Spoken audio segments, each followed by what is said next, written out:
Just in case y'all forgot. Just in case y'all forgot. Here's a picture here. I'll refresh some of y'all's memory. The man you see in the upper right-hand corner is a alleged decorated Marine named Daniel Penny. The man in the lower left-hand corner that has the rear naked chokehold on him, ultimately choking the life out of him, is Jordan Neely. Okay, now, I think it's been about 7 months since there's been any new reports on this situation here. But if any of y'all remember, this was the brother that was basically a bum and had some mental health issues, that was on the subway, was begging for food, or allegedly, or trying to demand food or help from some of the people on the subway train, or just having a manic episode possibly. Well, the man in the upper right-hand corner who's choking the life out of him ran behind him and put him in a rear naked choke and held on to that man's neck for probably, truth be told, a good 10 minutes. Now, mind you, some of the reports are saying 6. I think they're trying to hedge, to be honest with you, with that number into more favorable numbers of it was an accident-like type appearance, you know. But anyway, this man still has to stand trial for murdering this man, even though he wasn't actually charged for murder. He was charged with second-degree manslaughter, and I believe the other one was supposedly criminal homicide, but I don't think so. If they did, I think they dropped it. But it's very well they may still have that on there, but I think the primary thing is the second-degree manslaughter. Now, here's what I'm going to say about this situation. This is very important because I'm going to tell you something. This is one area where you can see the true feelings of people on both sides of the political aisle when you have stuff like this, particularly on the right, I'm going to say. Because we got a lot of people on the right here showing their true colors. And incidents like this are what bring their true feelings out, let's just say that for the moment, about what they really believe about certain people. It reeks of that, because here's the whole thing, okay? I'm part of an organization that deals with gun rights and legal protection and legal coverage for your gun rights, or just basically self-defense in general, not just guns, but guns in particular. And there's something called justified deadly force. And what that does is that gives you the right to defend yourself in a case of rape, kidnapping, or death. So, in essence, something that potentially could be life-threatening means you have the right to use deadly force, right? But that is supposed to be measurable, right? So the idea is that, for example, if someone pulls a weapon on me that is going to reach a level where I might potentially die, let's just say I have a firearm or a knife and I stab them, or I have a gun, I shoot them, there's a case to be made that deadly force was justified. Now, using that standard, I don't see anywhere from watching these tapes and reading about this report several different times where Daniel Penny was justified for murdering this man. I mean, what makes it worse is that Daniel Penny, like, look, I know people are going to bring the racial element into it, but look, we can talk about this without, hey, let me do this, let me satisfy this, let me satisfy, let me sterilize that argument on both sides here for a second, okay? So that way we can make the so-called race hustlers, and we can also make the race deniers also pretty much null and void and neutral. Because here's what how I'm going to describe the situation. Allegedly, Mr. Jordan Neely, the brother there on the left that's been choked to death,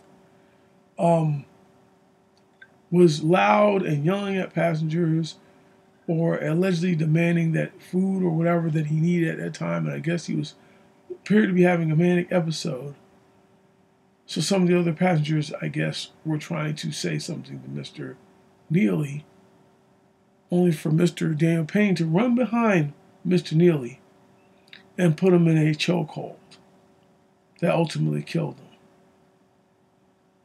Now, there's people sticking up for Daniel Penny. Okay? Oh, and there's some names. I got some names right here that I will be reading off to you very shortly. But I've heard all kinds of deflection arguments about and excuses I've made. I've heard a million excuses for Daniel Penny's actions, but here's one thing. The fact that he was a Marine, and not that old as you can see, he was trained, okay, in combat. And me personally, okay, I even have some combat training.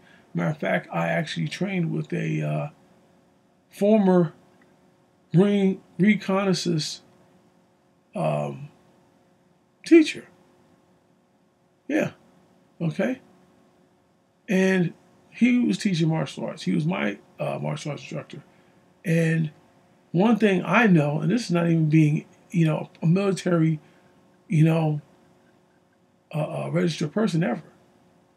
But here's one thing I know. I know that if you put a choke on somebody for more than 5 minutes, they're going to go brain dead. I believe the longest anybody can actually hold their breath underwater is about 5 minutes, and maybe a little longer now, but I believe I believe I was told that, 5 minutes without oxygen, more than 5 minutes, or hell, less than that, probably in a lot of cases, go brain dead.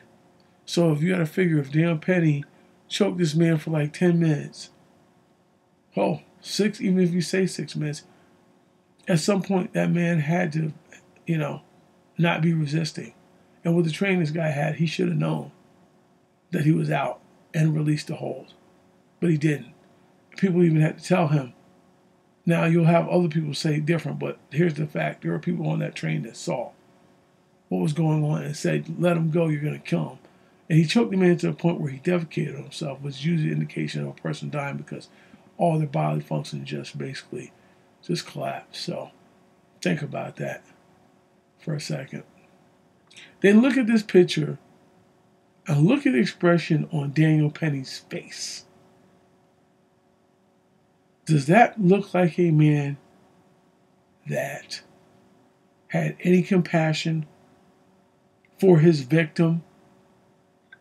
And I'm going to say victim because that's exactly what Jordan Neely ended up being, a victim. People getting their feelings about that, I really don't give a fuck. Because you can make any excuse you want for why this is okay. But you can't escape. You can't say, well, he was trying to protect people, all the excuses you want. And then at the same time expect people to not to actually look at you sideways and say, you're one of those people. Sorry, guess what? It's fair game at that point. Whether true or not, the speculation is not unfair. And they'll say that that it's not fair, but it is. Because how do you, on one breath, say, these people are inconsistent consistently about the same issues? And here's one of those examples where you have a guy here, by the law, murdered this guy. Now, regardless of what they charged him with, based on my own personal knowledge, dealing with self-defense laws or having some education on self-defense laws, this was a murder. Even if you want to say, well, it wasn't premeditated, right? You can make the argument that it wasn't premeditated, right? But it's amazing how that Alvin Bragg's DA and Eric Adams were okay with having this man only be charged with second-degree manslaughter, which basically is starting him already with almost the lowest thing they can give him, only to work it down. And the mainstream media, I haven't seen any reports, but they're online. The last time I saw any reports is about 7 months old. So I think personally they want to sweep this under the rug and try to make this go away as clean as they can. That's why mainstream news isn't reporting on it. That's why you don't really hear any talks about it anymore. But let me just bring that to back up to refresh your memory, folks. People, you need to be concerned about this because a lot of the stuff with this case reeks the George Zimmerman trial situation. Because I'll give you an example. Not maybe how not necessarily the murder itself, but the politics are almost the exact same. And I'm going to qualify my statement with this. I've looked at how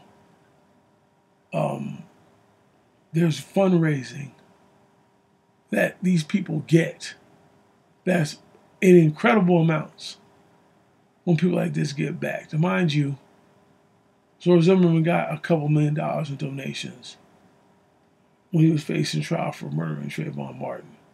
All right. He got a couple mil, if not more, in support, and even some weapons given to him. Right? Here you got Daniel Penny that has a fundraiser here. This is off of Newsweek, as a matter of fact. Daniel Penny fundraiser hits $800,000 as Ron DeSantis backs Good Samaritan. This is in April of this year. Second week of April. A fundraising campaign for former Marine Daniel Penny, who was charged with manslaughter after holding Jordan Neely in a fatal chokehold on the subway, has now topped $800,000. Right? Then you have,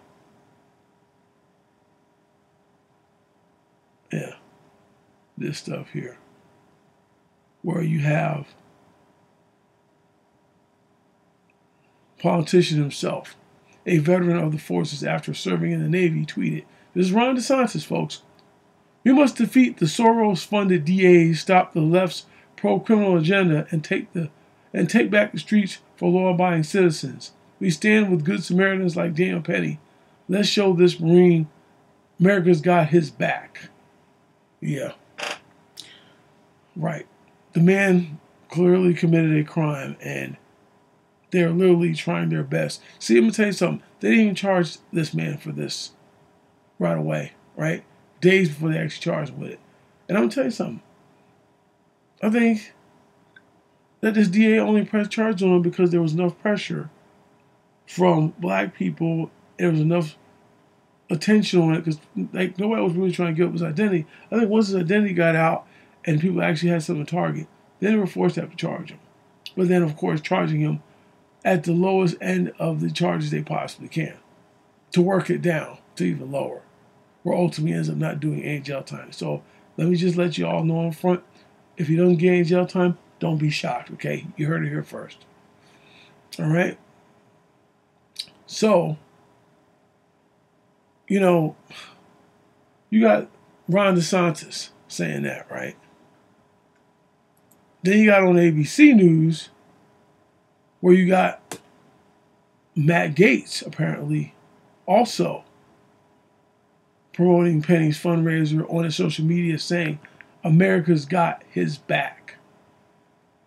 So that's both Ron DeSantis and Matt Gaetz saying that, right? So then you have, let's see, Charlie Kirk from Turning Point USA, that right winger, he's supporting Daniel Penny, making excuses for him. Oh, and let's not forget Jake Shields, the big pro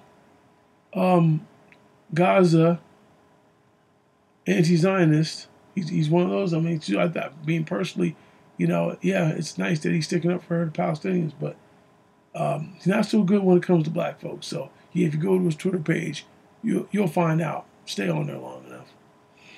But yeah, Matt Gaetz, another one. Use the whole aspect of supposedly some criminal record that Jordan Neely has. Nothing has been substantiated, but certain accusations that he tried to kidnap a little girl, which I've never seen anything to confirm that he actually was convicted of that, but they're claiming he was charged of that. So it doesn't matter if he's convicted, it's just the fact that we can come up and dig up. This is an obvious pattern, people. Say what you want. Say what you want. But if you have any intellectual honesty, don't just look at this from a position of somebody, well, here's some black person trying to, because they're black, so automatically what we're going to do is we're going to get tribal, but be hypocritically doing the same thing, right? Well, listen, let's put the fact that this is a black man saying this aside. Let's look at just the situation here. You have Ron DeSantis, Charlie Kirk, Jake Shields, and Matt Gaetz. Now, three of them are actually, well, Charlie Kirk's not technically a politician, but he's a political activist. So he's a conservative political activist, or what you want to consider conservative. And Jake Shields was a former MMA champ, submission fighter. And, he puts a lot of his views out there, and, some of them are pretty ignorant as far as I'm concerned, but that's another story. But again, all this support and piling money into this guy, defend him on his case. Same thing that happened with George Zimmerman for murdering Trayvon Martin. But we're not supposed to see the pattern, folks. We're supposed to just act like this is just another day at the office. It's a criminal. There's no agenda here. But meantime, these same people who say we got to uphold the law, like Ron DeSantis, who's sitting there saying about how, we got to defend, we got to support people who fight against criminals. Funny part about it is that Daniel Penny's a criminal. He's clearly a criminal, and the idea to act like that he's being victimized or to play the reverse race card on this is a joke, because the man should have been charged with a higher charge. And you have a black DA in that office, because I can tell you whether he's George Soros funded or not is pretty much irrelevant, because the dude surely doesn't do anything to give black people any edge. So all the racists should love that guy, because this guy, he tried to go after Trump because, that's the team that he's playing for. But look, they are trying to sweep this thing under the rug, in my opinion. They're trying to hope that the public forgets enough about this to where they can sweep this way a nice little sweet deal. And you know what's funny? The media won't report on it either. Some alternative media will, like myself, but at the end of the day, you won't see anything on mainstream media. They will hush this to death. That's what they'll do. But I'm looking at it just from a legal standpoint. The fact is, he murdered this guy based on the standard of justified deadly force.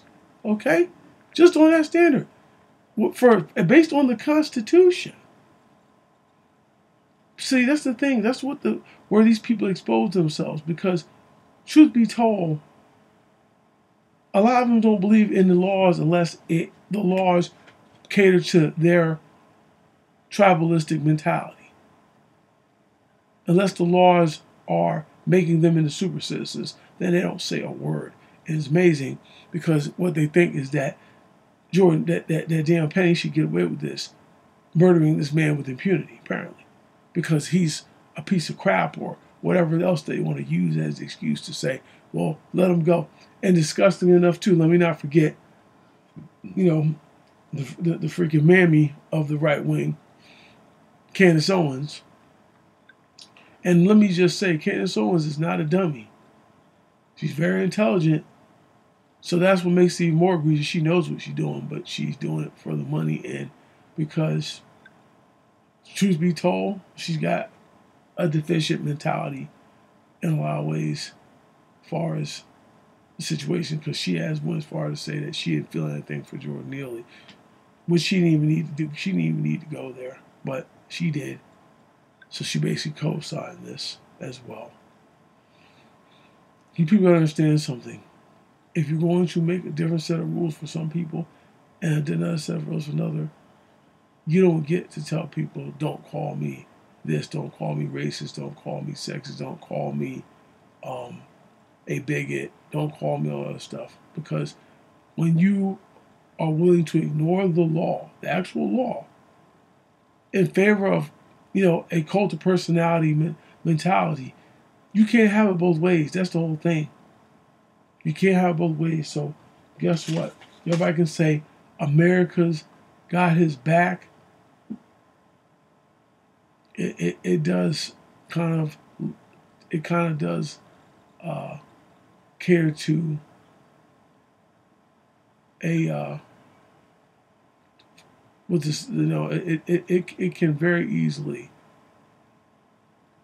be interpreted as a racial undertone.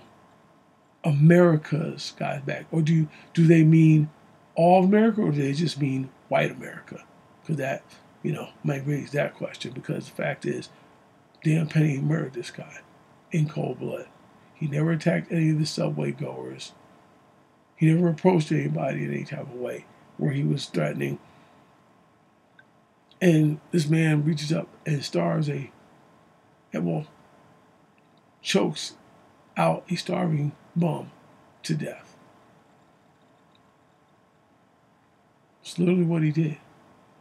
Be in your feelings all you want to, but that's literally what Daniel Penny did. And a whole bunch of money was raised, probably millions of dollars, to give this man all this backing to basically get him out of this. That lets you know how certain segments of society feel about you people. Let's just be real. Don't fall for the shaming taxes. Don't listen to the bullshit about don't pull the race card. Well, guess what? They pulled the race card on this one. And you know what? You can easily make that argument, a strong argument for that. So let them bring it on if they feel like this is just a pathetic argument. Well, let's have that conversation. We'll see how pathetic it is. How much of an excuse it is when you are literally ignoring the law to say, give this man a break. That is inconsistency and shows you what you really see the law, the usefulness of the law, not to protect everybody, but to protect certain people while making other people less accountable. I mean, the fact, see, that's the thing. These people sit there and talk about somebody like Tariq Nasheed and call him a race hustler and all that stuff. They'll call Dr. Umar Johnson a race hustler. Well, let's just say, if they're race hustlers, you guys are giving them plenty of material with this one. You're giving them plenty of material because at the end of the day, you are literally defending and funding a man who murdered a man in cold blood, literally. And we're supposed to go into all the other excuses and ignore the actual law, right? So, watch this, people. Black folks, watch, pay attention, watch this closely. Okay? That's all I'm going to say. Watch it closely. And take note. Take note. Because, they say what happens once, it was just coincidence. What happens twice, it's becoming, it's a little bit of a trend.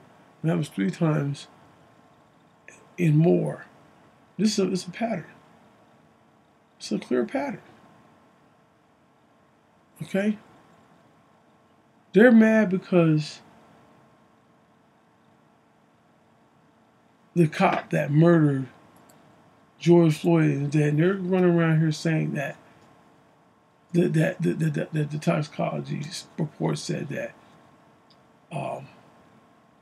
George Floyd died from the drug overdose of fentanyl, when the actual medical examiner had said that he died from asphyxiation. So then all of a sudden, some other evidence comes out after the fact. I don't know how that works, man. But see, people will do whatever they can to push an agenda or a certain narrative.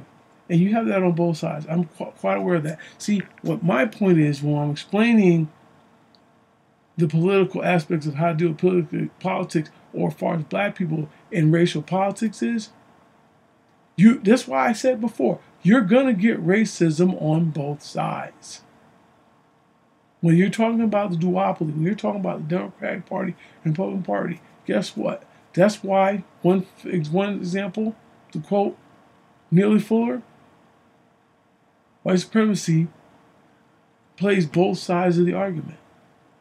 So at the end of the day, you had white supremacists in the Democrat Party, you got white supremacists in the Republican Party. Hell, you got white supremacists in probably some of these new parties. Okay? When people are trying to gain and maintain power, they go for positions of power in order to maintain the status quo, the social order, or to enforce the social order, or to impose the social order that they think they lost, they're trying to get back. So, they really got to basically give this guy a whole lot of passes to even give him. I mean, come on.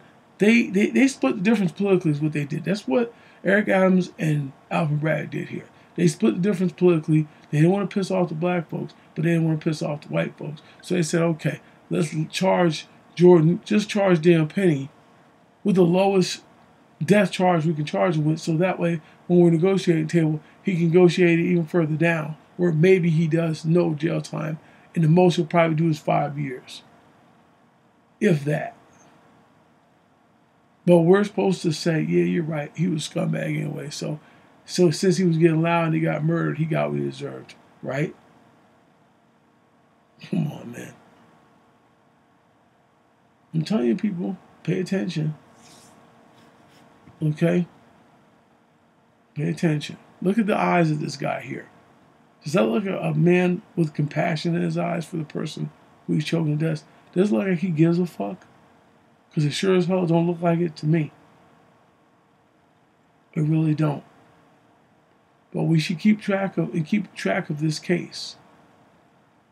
Okay, we should keep track of it. We stay on this, folks. We should stay on this. It's to our interest to stay on this case. Let's see what's going on. And hell, maybe some people want to write America's briefs to the court. Maybe not that they'll necessarily pay attention, but you know what? Exercising your rights isn't a bad thing. And it's a necessary thing to let people know that you have them sometimes, so that you force them in a position where they have to respect them. If they don't respect them, then there's going to be some consequence. If not right away, eventually. But you can't just let them off the hook by not asserting rights and just letting them violate your rights with no repercussions.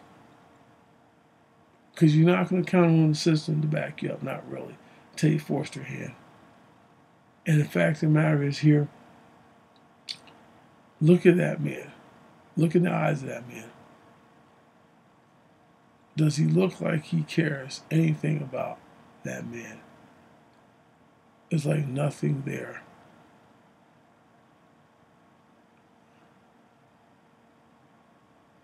It's like, you're choking me to death, I'm dying. I don't feel nothing. I don't feel nothing.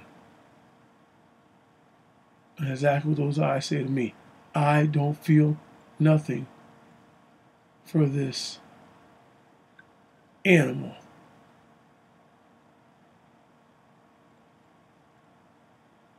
So people can make all the excuses they want,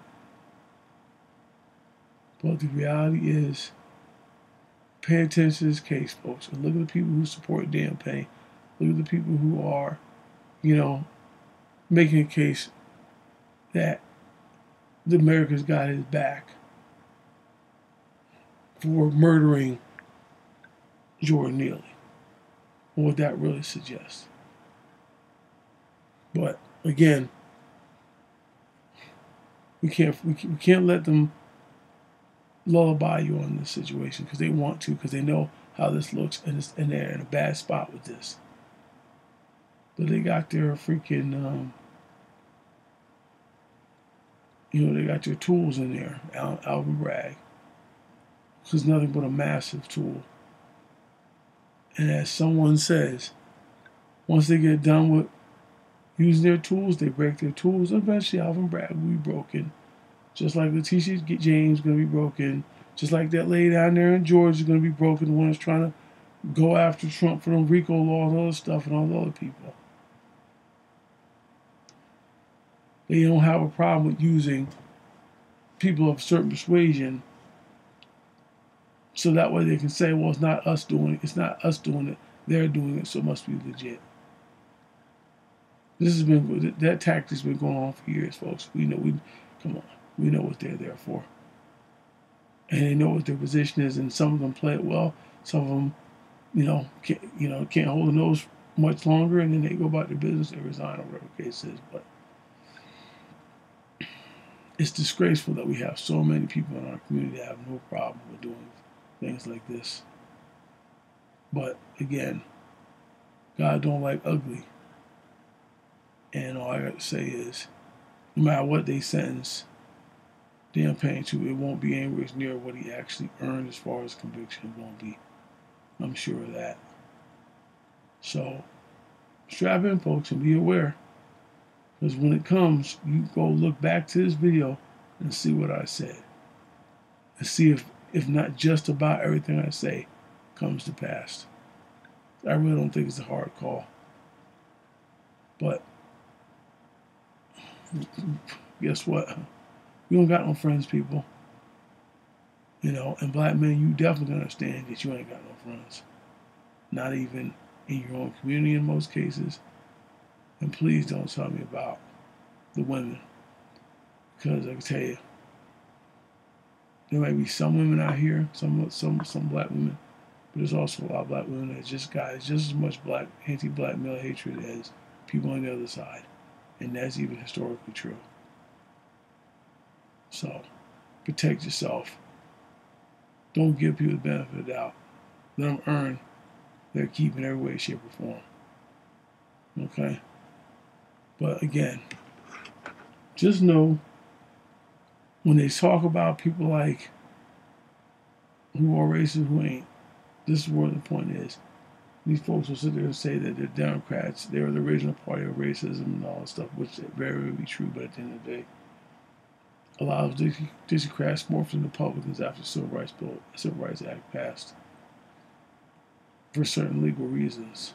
And not to mention the fact that, people will join where they can get in. Matter of fact, just because they're in two different parties don't mean they won't work together, because we know they do. They work together against people in favor of the oligarchs and all the rich interests. We know that. The corporations have pretty much bought this country out. Okay, we're like United Corporations of America, really, at this point. And the fact that they're willing to just basically keep stealing from the public, stealing from people's unborn posterity and children by raising the debt ceiling and then putting debt on people that are not even here yet. And with us being below replacement levels, we backed ourselves into a corner, man. And guns and ammo and bombs are not going to solve this problem, contrary to the same philosophy and culture that we try to engage in, war culture that's not as effective as it used to be because warfare has become asymmetrical. So, anyway, don't forget about Daniel Penny. Don't forget about Jordan Neely, because it's been about 7 months since I've seen new reports on this case. But it's important that we keep track of how this case turns out. Like I said, I feel like they want to slow roll this one and then run this through in the middle of the night when nobody's paying attention. Who knows? They might try to run this through on New Year's Eve this year where they figure nobody's paying attention and just give them a deal and let them off and hope that everybody won't see it or something. Who knows? But I'm telling you, no matter what the outcome is, it's not going to be what this man deserves. But be aware. Be aware. Supporting that you are. I'm out.